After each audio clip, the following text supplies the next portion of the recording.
এই সোনারন্দি রাজবাড়ির বাড়িতে একটা আজকে ভয়াবহ ঘটনা ঘটে গেছে। সেই ঘটনাটা তোমাদেরকে দেখাবো। এই রাজবাড়ির যে বিশেষ আকর্ষণীয় মাছগুলো, সেগুলো প্রায় বেশি অর্ধেক মাছ মরে গেছে। তো তোমাদের সেই ভিডিও দেখাবো, তো ভিডিওটা দেখতে থাকো।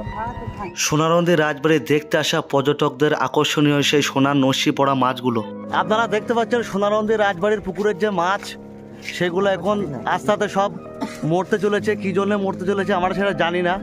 তো এই মুহূর্তে বেশ কয়েকটা মাছ তুলেছে এই ভাইরা, এবং পুকুরে অসংখ্য মাছ মরে পড়ে আছে। এই পুকুরটাই হচ্ছে সোনারন্দি রাজবাড়ির সেই পুকুর, যেই পুকুরের মাছ দেখতে বহু দূর দূরান্ত থেকে লোক এখানে ছুটে আসে।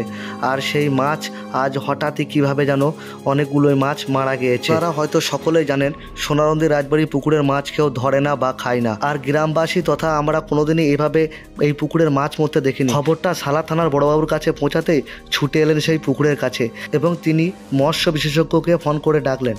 তারপর মৎস্য বিশেষজ্ঞর মতে পুকুরের ডিঙি নামিয়ে মৃত মাছগুলোকে তুলে আনার জন্য বলা হলো। গ্রামবাসী সবাই মিলে সেই মাছগুলোকে তুলে নিয়ে এলো। মৎস্য বিশেষজ্ঞর মতে পুকুরে একটি পাম্প লাগানো হলো এবং ছড়ানো হলো বিভিন্ন রকম কীটনাশক, যাতে আর মাছ না মরে। তো আজকে যে ঘটনা ঘটলো বন্ধুরা, সোনারন্দি রাজবাড়িতে এরকম ঘটনা আমরা কোনোদিন দেখিনি, তাই চোখের জলও ধরে রাখতে পারছিলাম না আমরা। এই মাছগুলোকে আমি হাতে করে বিস্কুট খাওয়াতাম, আর সেই ভিডিও তোমাদেরকে অনেকবারই দেখিয়েছি। আপনারা তো সকলেই জানেন সোনারন্দি রাজবাড়ির পুকুরের মাছ মারা গেলে রাজবাড়ির রীতিনীতি অনুসারে সেই মাছকে উদ্দামপুর গঙ্গাতে নিয়ে যাওয়া হয়, এবং তাদের রীতিনীতি অনুসারে সেগুলোকে দাহ করা হয়।